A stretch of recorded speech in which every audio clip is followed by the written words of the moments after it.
I learned yesterday about the Patti LuPone scandal. Are you familiar with this? Does it have to do with Patti LuPone being racist or something like that? Yeah, I mean, debatably, but yeah. So like a few weeks ago, she gave an interview to the New Yorker, and like apparently like her show on Broadway shares a wall with another show that is like a majority black cast, and she said that they were too loud, and then that predictably sparked a backlash, and then she called like Audra McDonald a bitch. And now she like got it disinvited from the Tonys, and like it's a whole like to do and stuff like that. And so I just learned about this yesterday. I was like, oh my goodness. Does this mean that within the next week she's going to be on Substack, because it is literally Cancelvania over there? Like, I would subscribe to Patti LuPone's Substack. You cannot. What's the expression? Like swing a dead cat. And it's a weird subscription, yeah. And not hit a cancelista in Cancelvania. I think we should on Substack vote for the prime chancellor of Cancelvania. At the moment, it might be Terry Moran. Yeah, he's getting a lot of votes. But like, lest we forget that Cancelvania was first populated by right-wing cancelistas. Oh, totally, yeah. And now it's becoming populated by like left-wing cancelistas. Hashtag both sides. And Cancelvania is becoming a swing state. Cancelvania is becoming a swing state. Does being laid off count as being canceled? No, absolutely not. You are not canceled, Caleb. I'm not a cancelista? No, sorry. Do you want to be a cancelista? No. I mean, the time will come soon enough. If you keep going at the rate you're going. Should this just be the podcast? Should we just publish this? Yeah, well, we're recording, so. Okay, well, we got a lot. Do we want to talk about politics? Fine. All right, we do have a lot. Okay, now I have to like slightly be like not super excited. Somebody gave me such hate mail for sounding gay on the podcast the other day. What? You can't be too gay. You can't be gay when you talk about Israel.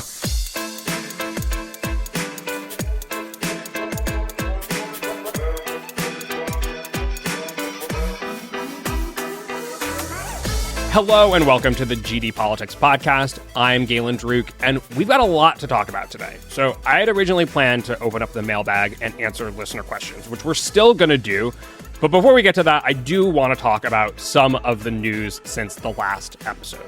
So last Thursday evening, Israel began bombing Iranian military targets with the goal of preventing Iran from obtaining nuclear weapons. And the two countries have continued to exchange fire in the days since. Friday night, a man who's now in custody shot two Democratic Minnesota lawmakers and their spouses, killing State Representative Melissa Hortman and her husband, and wounding State Senator John Hoffman and his wife. Minnesota Governor Tim Walz described the attack as, quote, targeted political violence. On Saturday, President Trump hosted a military parade in Washington, D.C., marking the 250th birthday of the U.S. military, which also happened to be his birthday. And protesters gathered around the country under the banner, No Kings.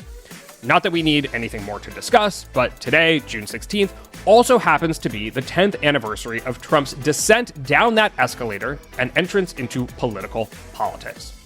Political politics? Presidential politics. Sorry about that.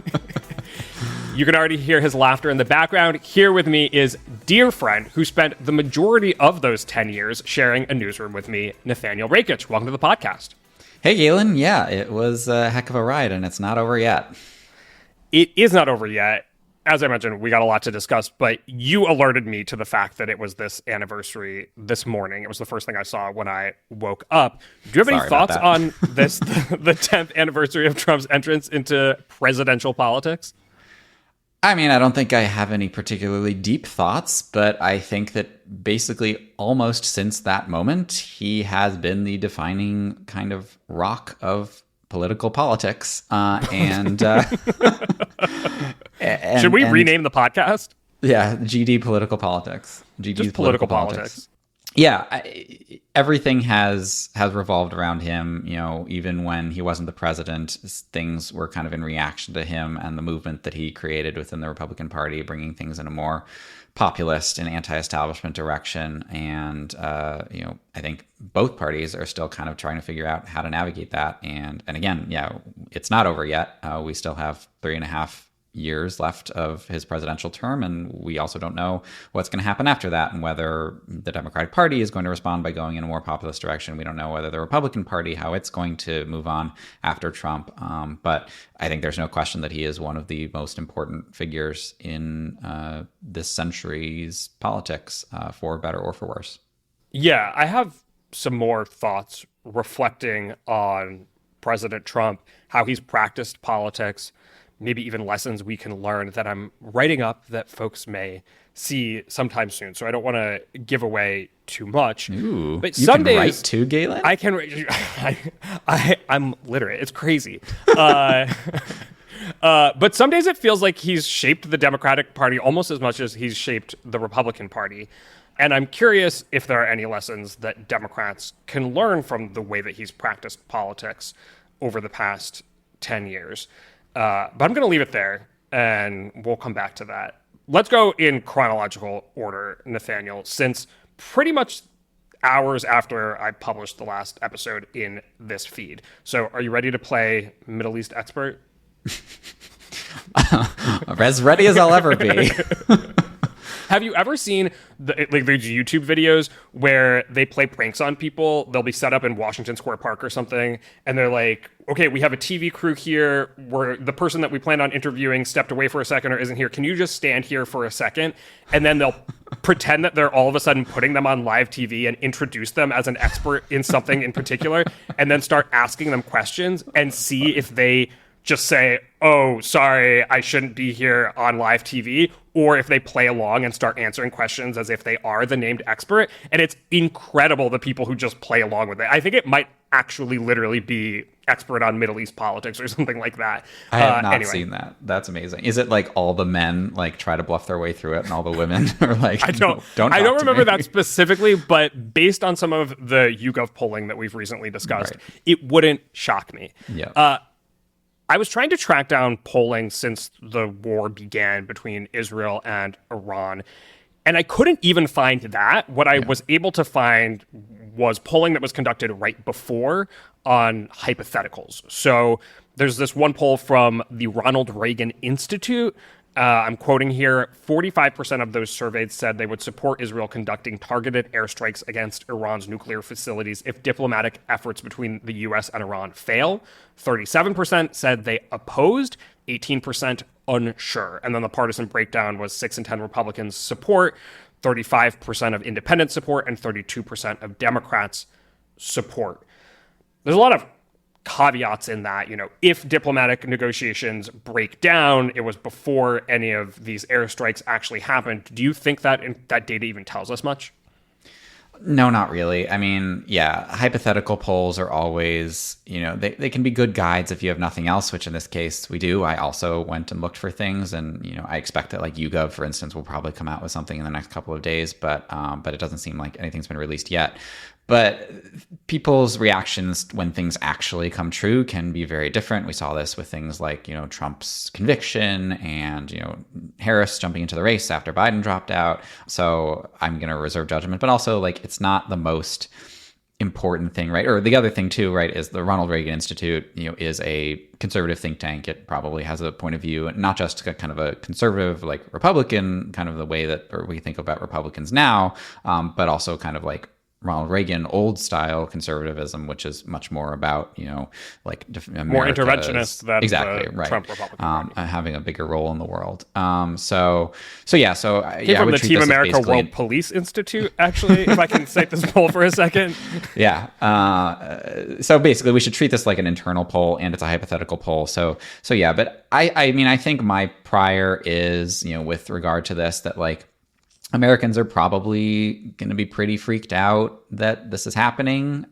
We know that, for instance, they weren't huge issues in the election, but like the general sense that the Russia-Ukraine war and the Israel-Gaza conflict were kind of happening contributed to a sense of chaos, I think, around the Biden administration and, kind of dissatisfaction with the direction that, if not the country, the world is kind of heading in. And this kind of would add to that, I think, and it's something that's going to put people on edge. I think in terms of, where public opinion might come down, I think, we have seen, obviously Israel is generally popular with the American public being an ally, and that has kind of decreased a little bit as I think the conflict in Gaza has developed. And a lot of people, particularly on the left, obviously have come to be more sympathetic toward the Palestinian cause. But I think even in polls that are kind of like the worst for Israel, you still see about a 50-50 or at least an even split between the two. But I think in comparison to Iran in particular, I think that most Americans are probably going to side with Israel. But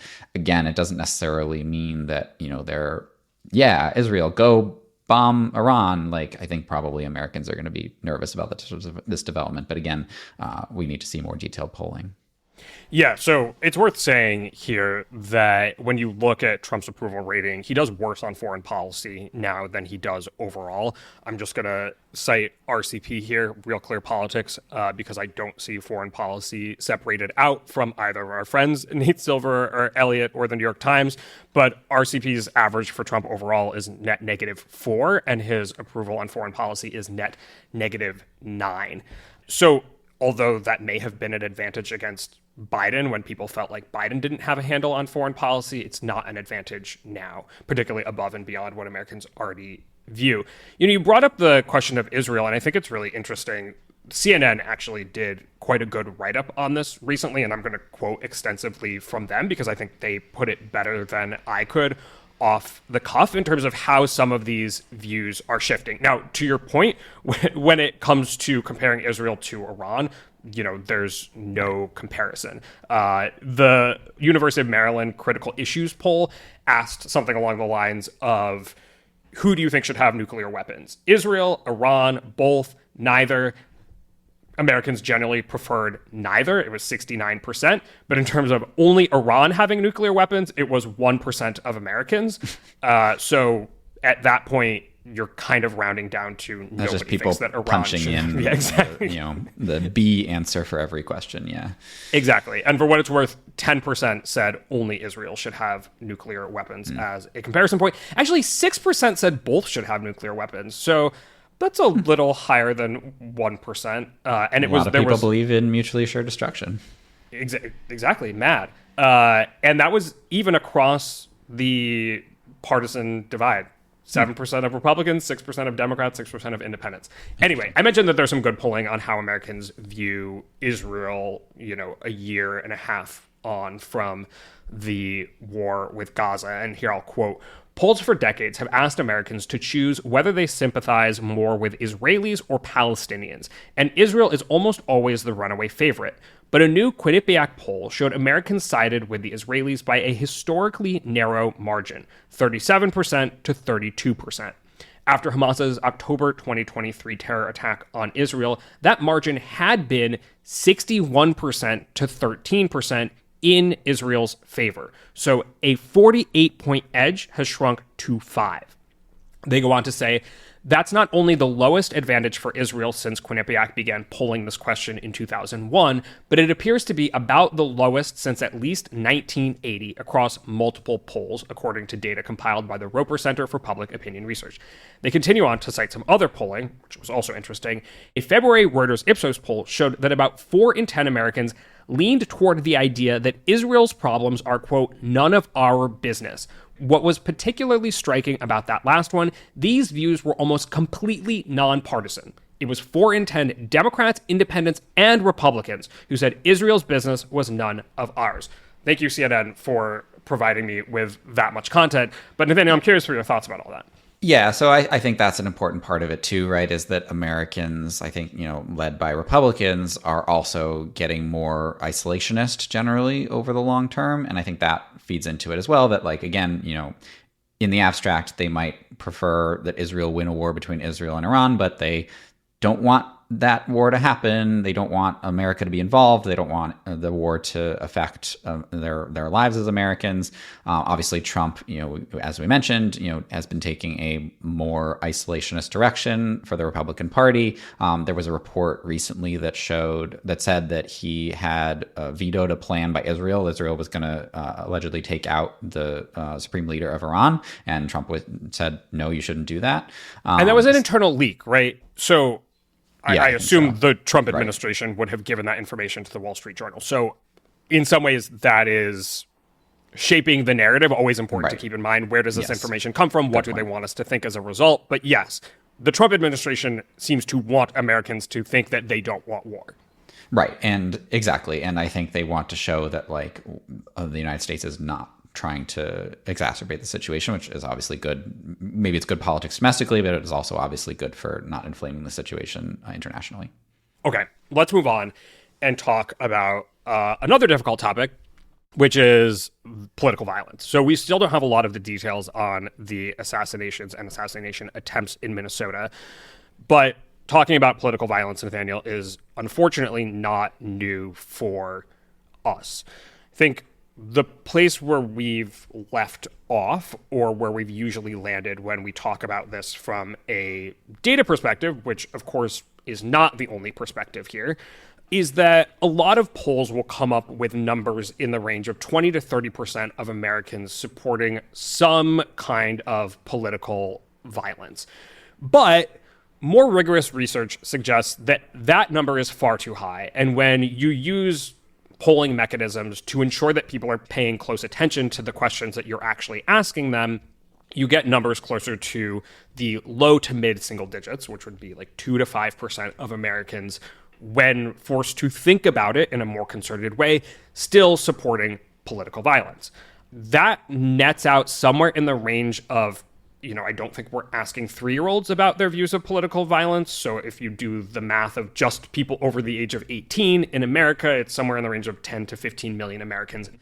But even that number is still not all that important, because how many people did it take to assassinate a Minnesota lawmaker? It took one person to assassinate a Minnesota lawmaker. So, that's where we've left things in the past. I'm curious if we have more to add, Nathaniel. Yeah, I mean, I think that's all exactly right. That support for political violence is still very low, and that is reason for optimism. But any support for political violence is bad. And you do see, kind of in the non-polling data, you see that political violence has been on the increase, right? We are in an era of political violence in the United States. And that, I don't think, unfortunately, will surprise anybody who's paying attention to the news and, some of these things like the Trump assassination attempt or other political violence, January 6th, obviously, that we have lived through, unfortunately, in the last several years. But there have been some good studies. Do those that have numbers been done. Include, for example, the protests when they turn violent? So, for example, in the summer of 2020, when folks were attacking, a courthouse in Portland, or even, setting Waymos on fire in Los Angeles, does that count as in the political violence data? I think it depends, obviously, on the study. So, Reuters did the study that looked at both, all sorts of violence. So that included property destruction as well as fatal attacks or attacks on people. And so they probably did. I don't want to speak for Reuters, but for instance, they logged 58 instances of violence among dueling groups at public demonstrations and events. So maybe that would fit into it. 73 instances of violence resulting mainly in property destruction. So it could, I think, depending on the methodology, right? But so speaking of this Reuters study, they did a really good investigation of this a couple years ago now, so it's a little bit out of date. It's from 2023, but they found that we've had these moments of political violence in the past. So for instance, in the 1970s, but that was the 60s and 70s, and obviously 1968, a year of a lot of assassinations. But overall, during those times, it was actually mostly property damage. And this spike in political violence that has happened now, which has basically started in 2016, has been much more focused on people, which is obviously very scary.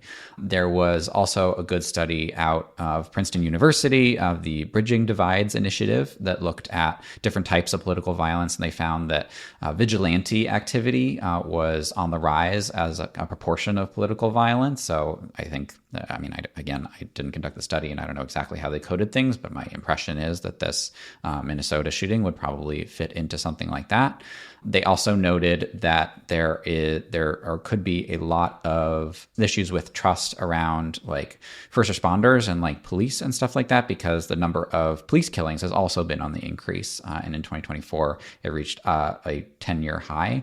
And so the concern there is that, especially in these environments where you have, maybe protests and then police kind of cracking down, or other law enforcement as well. Obviously, Trump also sent in National Guard and Marines, that those crackdowns could decrease, kind of continue to widen the divide between the protesters and the authority figures, which could lead to more incidents like that. So I think there's a lot of reason in the data as well to be concerned. I'll actually add one more thing from the Princeton study, which found that they logged more than 600 incidents of threats and harassment against public officials in 2024, which was a 10% increase from the previous year, and an even bigger increase from 2022. It was almost twice as many. So again, just putting numbers on something that we already kind of know anecdotally.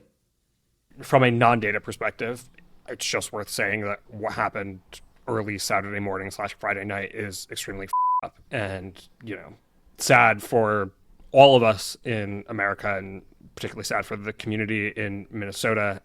I think it's been for a while that we've known that federal lawmakers are targeted and have spoken openly about their death threats, but these are state representatives who you're more maybe used to seeing at the mall, at the store, what have you, who are now obviously also afraid for their lives. And we've talked about, even election workers and things like that being afraid. And exactly. And those people obviously have less protection, right? Obviously the president is very closely guarded.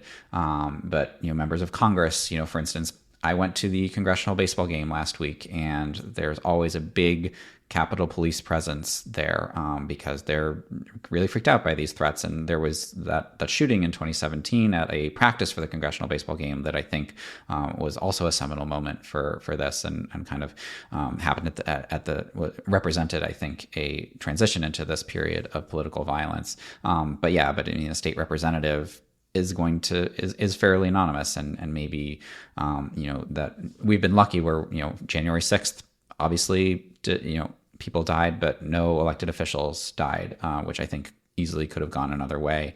And this shooting in Minnesota is an example of an elected official actually dying, and I think that it hopefully will be the last, but I don't think that we can count on that. Yeah, there was a headline from a piece of analysis from the New York Times over the weekend that said, we've become inured, or something along those lines, to school shootings. Are we going to become inured to things like this? And I hope that the answer is no. Yeah. Let's move on and talk about the protests and military parade over the weekend. First, we're going to take a little break.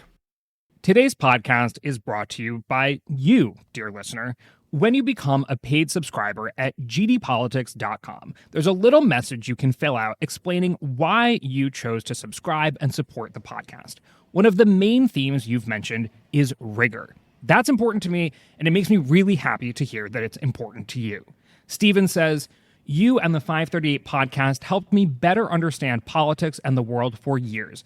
I couldn't imagine not having the same rigorous, data-driven analysis on politics in my life and in my ears. Kayla said, one of the most trusted voices in American politics and public opinion, in a world where accessible, evidence-based media is fleeting, Galen offers digestible, insightful analysis. Wow, thanks, Kayla. Warren says, Galen offers calm data presentation and guides us through context, possible causalities, and potential implications. This thinking process becomes second nature, making listeners into more critical consumers of media. Wow, Warren, put on my tombstone. And lastly, Odin Hobbler, I think that's how you say your name, says, I like your data-driven approach. I'm not even in the US, but I am a political scientist, and here in Germany, there doesn't even exist an equivalent in podcasts. Join these listeners by becoming a paid subscriber today at gdpolitics.com. In fact, do it right now. We will still be here when you get back. That's gdpolitics.com, and thank you.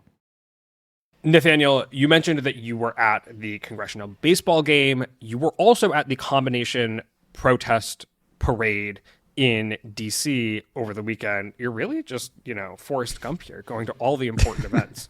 I'm unemployed, Galen, so I'm just bopping around and seeing what there's to see. Well, even the last time we spoke as employed people, you had just left the non-State of the Union where Trump was speaking. So yes. You're really taking advantage of your location in Washington, D.C. That is true. In all seriousness, it is... we are living through historic times, and I think that, not that the congressional baseball game is that historic, but it is interesting, I think, to see this stuff in person, and I think it gives it a texture that is difficult to get from somewhere else. So I do feel lucky to live here and be able to see this stuff. But yes, I did not actually attend the parade itself. I didn't go inside the security perimeter. Speaking of security, it was extremely hunkered down. A large portion of the mall was fenced off, and there were only, I think, a couple of security entrances, and the main one was near the Washington Monument, and it was just too much of a madhouse. So I kind of hung out outside. I was curious to see, the crowds, both, the people who were presumably pro-Trump and pro-military parade, and the people who were obviously doing the kind of No Kings protests. And it was not, as bad as it could have been in terms of certainly violence or kind of confrontation. There were a couple of pockets of left of center protesters holding their signs and kind of doing some chants, but they really didn't interact much with the very predominantly Republican crowd based on the things they were wearing, MAGA hats, like Trump shirts and stuff like that. But it was fairly respectful. It was, we'll talk about crowd sizes, I think, but inside the perimeter, based on the photos I saw, it did not seem very crowded. It was pretty crowded, certainly more crowded than downtown DC was normally, and especially as people were funneling into that security area. So I do think that there was probably an element of some people were deterred by the line, or just kind of were late to arrive to the parade because of the security line. But it does seem like the attendance. It was also raining, I should say, or like it was kind of a dreary day. It was like lightly drizzling. So the military parade maybe was not as big of a spectacle as Trump wanted it to be, but crowd sizes are not where people need to be looking when kind of assessing support for these things. Well, you're teeing me up here perfectly, Nathaniel. So, a frequent pastime for the sort of Trump versus resistance crowd is comparisons of dick size. Sorry, I mean crowd size. And so according to the Trump administration, there were 250,000 people watching the parade on Saturday. Organizers of the No Kings protests say there were 5 million people in attendance to their protests nationwide. Obviously, comparing a single event in Washington, D.C. to a national event is nonsense. So that's not what I'm trying to do here. But we do know from a data perspective a couple things about trying to estimate crowd sizes, because this is actually a mathematical problem. So how accurate are crowd size estimates, Nathaniel?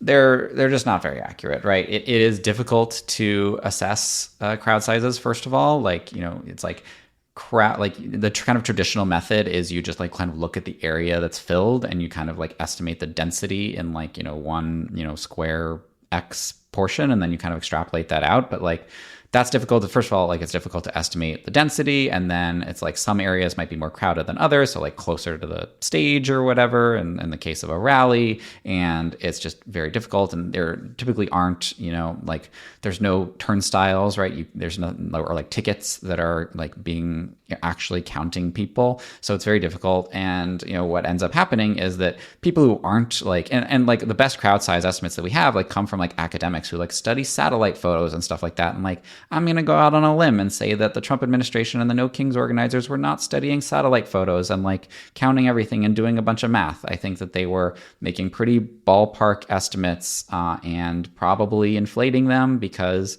these are not unbiased actors, right? They want to talk up the size of their crowd. And that's another issue with, especially with like political rallies, which is usually the context in which we talk about it, or like Trump's inauguration crowds. Which is actually, we're fighting about something that has no bearing on, or not no bearing, is not representative of actual public support. Right, exactly. And that's the other issue, right? Is that even if we could get accurate, totally accurate ideas of how big the crowds were, it doesn't really mean anything. So for instance, one of those academic groups that does study crowd sizes is the Crowd Counting Consortium at Harvard University. And during the 2024 election, they studied crowd sizes of Kamala Harris and Donald Trump's rallies. They found that Kamala Harris's average crowd size was 13,000 people and Trump's was 6,000 people. But guess what? Kamala Harris lost the election despite having the bigger crowds than Trump. And of course, this can come down to all sorts of reasons, like the geography, as you mentioned, like obviously the DC versus all around the country is an apples to oranges comparison, but also like Democrats are in cities. And so maybe it's easier when Kamala Harris has a rally in Philadelphia versus Donald Trump having a rally in maybe like a smaller town in Georgia or something like that. In addition, the types of people who come out to rallies are not going to be representative. They're going to be highly engaged. And that's the same is also true with protests. They're going to be highly engaged people, more likely to be white, more likely to be college educated. This is a group that in recent years has become very democratic. So I think that, but also with, with regard to Trump and the inauguration and the military parade, it's still only the most engaged supporters and the people with the means to go to these events, but everybody gets a vote. And this is why, yet again, right, we talk about polls. They're asking everybody, or at least a cross section of everybody in the country. They are weighted to be representative in a way that crowds at rallies are not weighted to be representative. And they are going to tell you, what people's support is. So YouGov actually did do polls regarding these events, and obviously that can cut through things like if you're on the other end of the country from the military parade and you can't go, but maybe you would have gone if you had been in a position to. But basically for both the No Kings protests and for the military parade, about 45% of adults said that they approved of the gathering, and about 40% said that they disapproved, with, of course, a healthy chunk not sure. So, I think this basically just tells us the country is divided. There are a lot of people on one side. I mean, there are a lot of people on the other side. The fact that this even happened, like this story of sort of, there was a military parade in Washington, D.C. for the military's birthday / it's also Trump's birthday, and then there were protests around the country, already tells us kind of what we need to know. We live in a divided country where we have very clear symbols of that division. We've gotten a little academic-y here. I do want to ask as well, and if you have something more to say on the academic side, please chime in, but I do want to ask as well, like, does it matter? Sort of when people see, because the reason that people inflate crowd sizes is for the PR effect, the bandwagoning effect. When you see that there are maybe protests in LA or protests around the nation, or when you see that there's a big Trump rally, or you see Trump with the military, these are supposed to be symbols of, there's a lot of support for this. This is exciting. You should come join. Whatever sentiment that these people are expressing is an okay sentiment to hold, and maybe you should hold that sentiment too. Maybe you should also be outraged about immigration, or maybe you should also be proud of being an American and support the military. And so, maybe there are some things beyond just crowd sizes that they're trying to achieve. And at the very least, I don't know if you can say that the protests contributed to this, but there seems to be a backlash against the immigration raids and the way that they've been carrying out immigration raids in Los Angeles. And in fact, Trump has already done a U-turn on workplace raids at restaurants, farms, hospitality groups. Yeah, I think there's definitely a PR aspect to it. I just, as a data person, would rather that those headlines being like, Trump draws huge crowds, would rather trumpet like, Trump's immigration policies are popular according to an average of 5 rigorously conducted polls. Wow, you're going to be the next editor of the New York Post. Yeah, right, exactly. It's real clickbaity stuff. But Yeah, but definitely I think that it can contribute to a positive narrative, which is everything that obviously these politicians are trying to do. I also think, yeah, absolutely, protests have been shown throughout history, both here in the US with things like the civil rights movement and abroad, things like the Arab Spring, like they can absolutely affect change, and I don't want to minimize that. But a lot of that, of course, like, it's not necessarily just the protests that cause the change. It's also a broad kind of support among the people that aren't necessarily out there protesting. This also somewhat feeds into, the previous conversation, not to say that these protests were violent. They weren't, at least the ones on Saturday. But I think that we have been a divided country before, right? And, I'm thinking about like the 2000 election or something like that. And like that was a pretty bitter time. But the fact that you have these very visible displays on both sides does show that the temperature is higher, I think, today. And, obviously, and I think that temperature is also a cause of the rising political violence.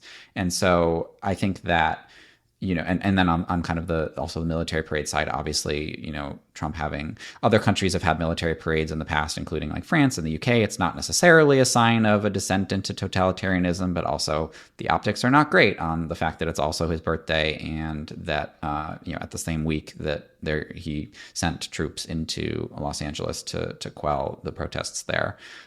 So I think that there is something, I agree that like, I think I simultaneously want to make the point that crowd sizes are not reflective of public opinion, but also that these are big news stories in and of themselves in maybe more qualitative ways. Right. Not being representative of public opinion, does that mean not important? Exactly. So we can por qué no los doce. We can be rigorous, we can be academic, we can be nerdy, we can also acknowledge that there are important aspects of this that go beyond the numbers. With that, let's move on to the fun part of today's episode, which is, have you had enough talking about military parades, political violence, and the Middle East crisis? Yeah, no more weeks like that one, please. I got God's phone number right here. I'll see what I can do. Okay, so first question, we're going to start things off on a lighter note. Jeff says, and I opened the phone line, the mailbox to everybody on Twitter, on Substack, whatever. There is a special chat for paid subscribers to GD Politics where we can talk about whatever we want, but you can also ask questions. So I'm going to prioritize some of those questions here. Jeff asks, has a date for the Virginia 11 special election been set yet? And should I run for that seat?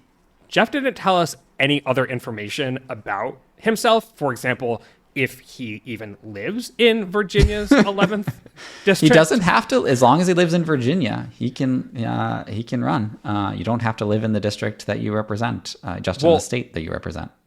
Speaking of data, a quarter of our listeners are non-American. So we don't actually even know if Jeff is American. Okay, but that would be a problem, Jeff.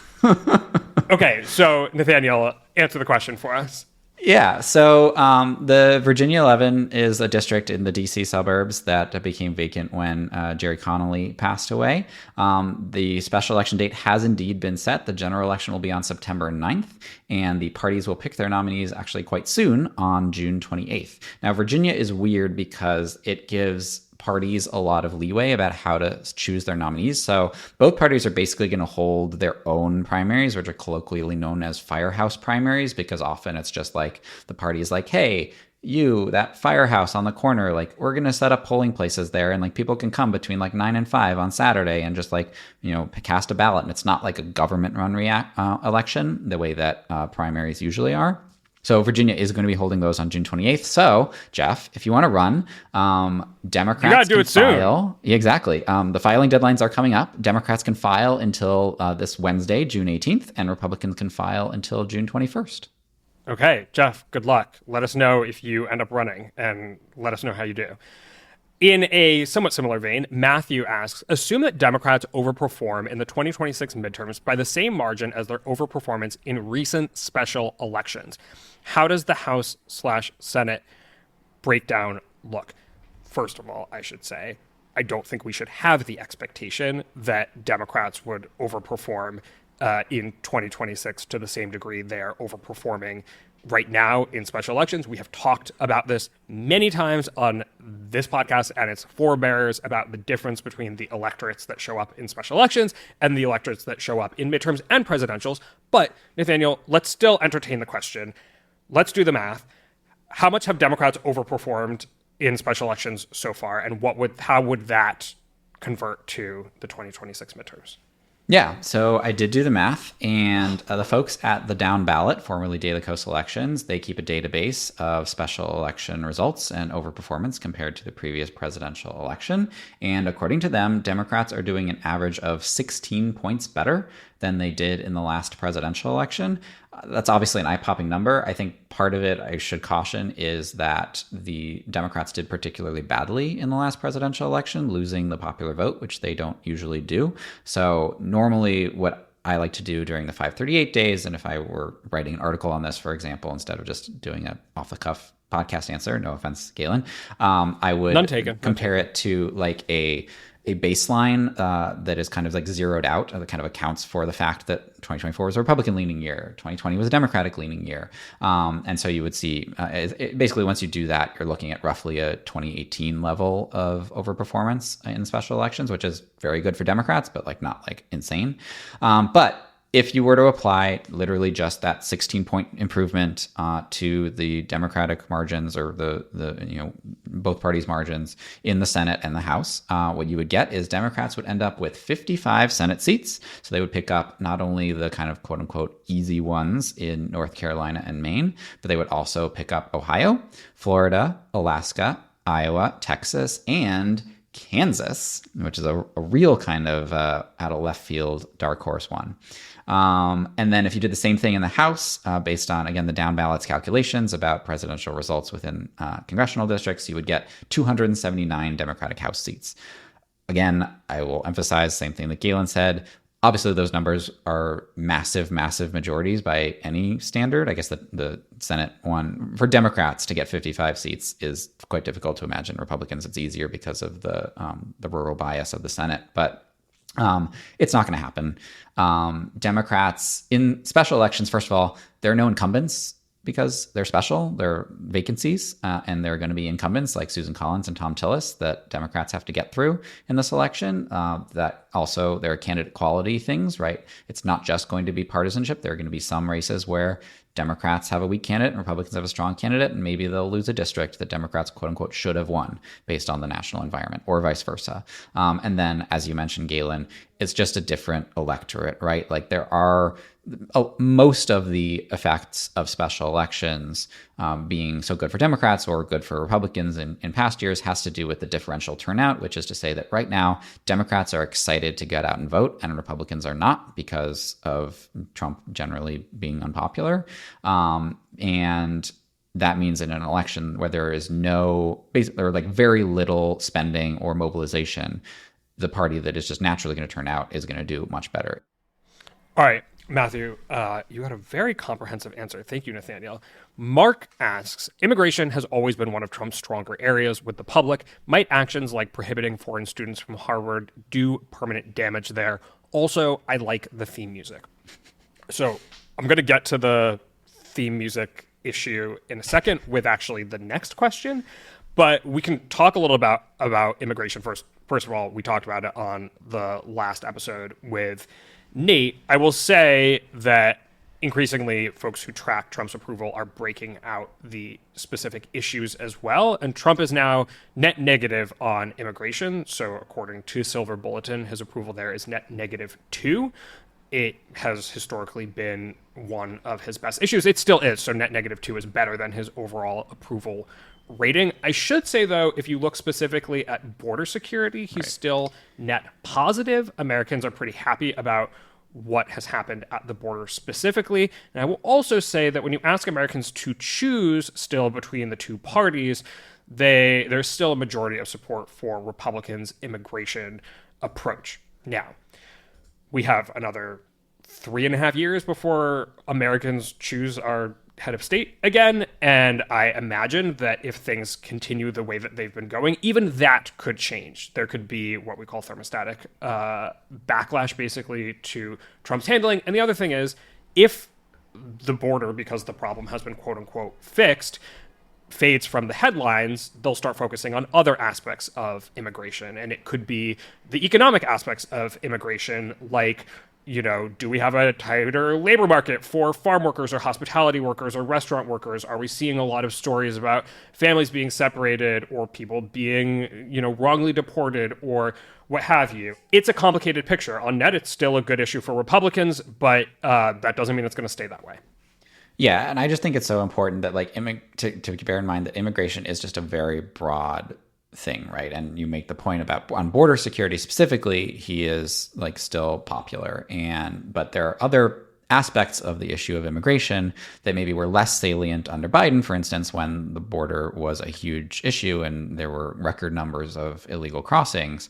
And nowadays when, the deportations are a lot more salient. And I think that has an impact on that kind of overall immigration top line. And that's something that people need to bear in mind methodologically as well, right? What types of poll, what counts as an immigration poll in some of these averages, for instance. But I do think that, to the question, something like prohibiting foreign students from Harvard is not a border security issue. It is something that is probably going to be unpopular and maybe increases the salience of some of Trump's more negative immigration areas. That said, I also tend to think that that is not what people's main concern is about immigration, right? I think that people are concerned about immigration as a safety issue. I think that people are concerned about immigration as almost for lack of a better term, a human rights issue and kind of due process and things like that. I'm not sure that a lot of people other than the also Harvard Alumni issue. Association. I think a lot of people just want look at the border and they're this isn't the way that things should work. Right. But I don't think that a lot of people outside the Harvard Alumni Association are super invested in the higher education policies with intersection with immigration. So I'm not sure that it'll move the needle all that much. I did go looking for some polling specifically on this, and I did find something that surprised me a little bit. So Harvard actually is very popular among the American people, although there are a lot of people who don't have an opinion.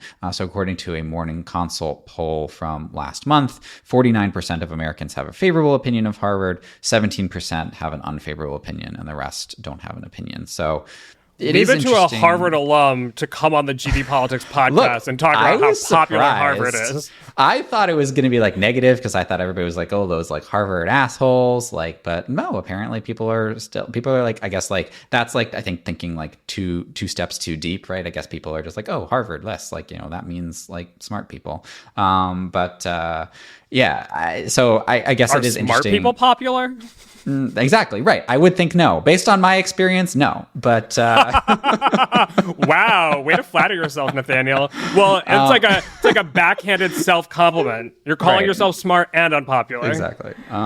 Anyway, in all seriousness, I do think that maybe does show that Harvard has some clout to throw around in this fight with Trump. It is apparently a more popular institution than Donald Trump is. But again, I think that there is a difference between, people also really want to legalize marijuana, but that's not the most winning issue in election campaigns because it is people's 30th most important issue. Today's podcast is brought to you by you, the listener.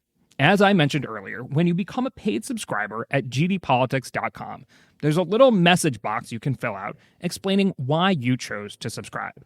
Now, one of those main themes was rigor. Another theme was that through all the data and politics, we try to laugh a little bit too. James says, I really want to support you because I love how you talk about politics. I like how you talk about data, perception versus reality through polling, and I love your humor. Jesse says, I love Galen's witty personality and sensible takes.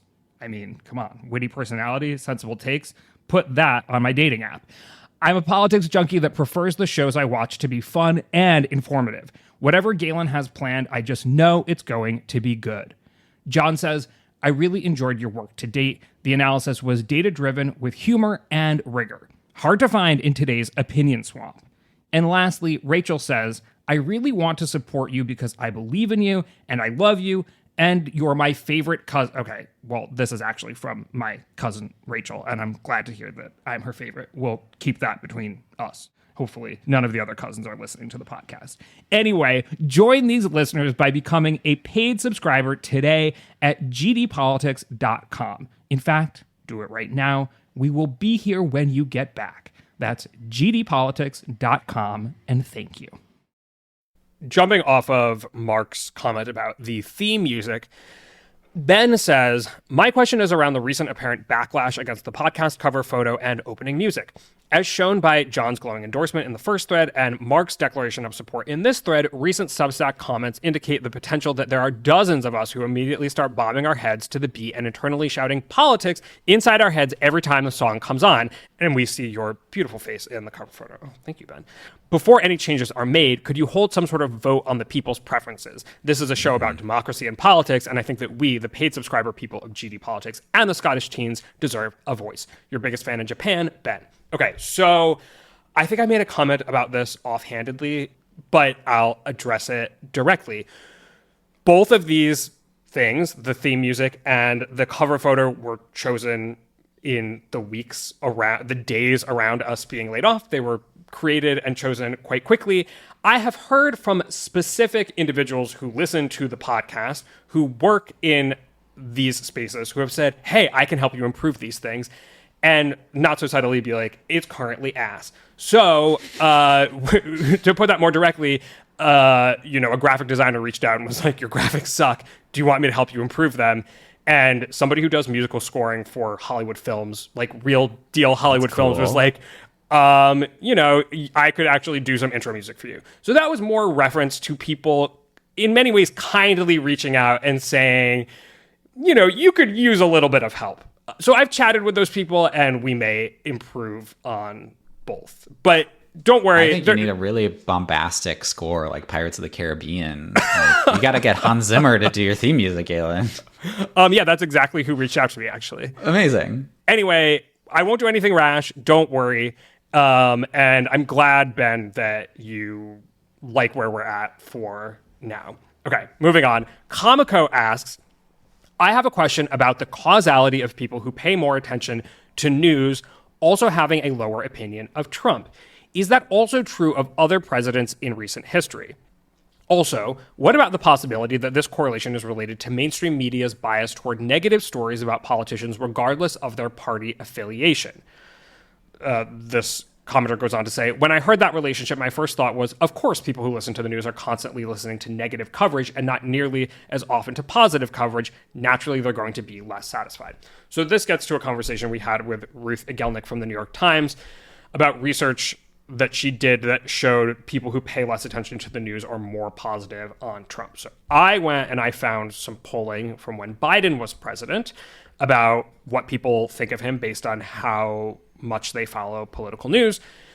In an NBC poll from April of 2024, for people who say they don't follow political news, 53% supported Trump and 27% supported Biden. So the correlation is, I don't think, has to do with, the news is so negative on these people that if you're paying attention to the news, you're just going to think negatively about the current president. And if you're not paying attention to the news, you're going to be like, whatever, president's great. It's something specific about Trump supporters, which we have actually at this point now talked quite a bit about, which is this less engaged group, less engaged politically, less engaged in the sense that they're not following the ins and outs of political news, less engaged in the sense that they might not always vote, are more supportive of Trump. And this was a group that used to be more supportive of Democrats. So I did just want to follow up on that and say, it's not just the negative news bias making people negative Nancys. There's a correlation elsewhere. Let's see. I think we're running a little bit out of time. Were there any, I sent you some of the questions, Nathaniel. Were there any questions that you really wanted to talk about? My bias is always toward, the nerdy election-y ones. There was one about the Texas Senate primary that was fun, but we don't need to go into that, I think. This could be fun. let's see. Maybe we'll do this one, and then if we have time, we'll get to the Texas primary. Brian asks, has there been any polling or political science research on people who choose how they vote based on the default option for the place where they live? Over the past few years, I've lived in places all the way from 80% Democrat to 80% Republican.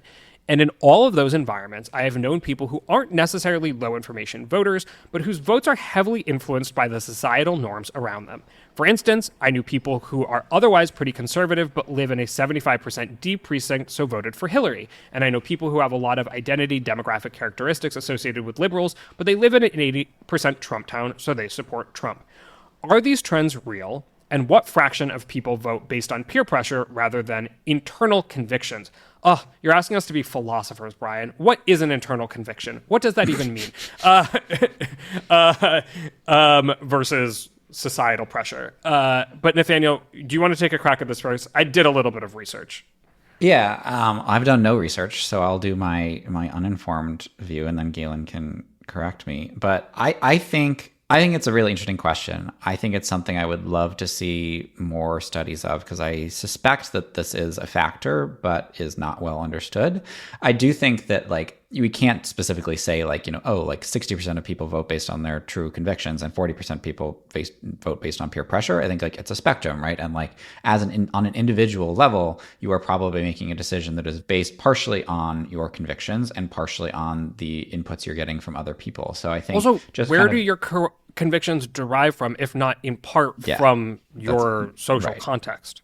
Right. I think that's a great point too. But maybe I guess if the question is if you take someone who grew up in a deep Democratic precinct and a Democratic family, and then you move them to someplace that's very Republican, how would that change things? But I think that some kind of anecdata that we have from this is that Latino voters, I think, in 2024, obviously continued to move toward Republicans. And I think that, our friend of the pod, Carlos Odillo, who has looked into this in a lot of depth, has found that basically in 2020, when you first saw significant movement toward Latino voters, toward Trump among Latino voters, that may have created a permission structure among other people in the Latino community that were there are people like me who also think that this Trump guy is saying some good stuff, and that gave them some permission to vote that way.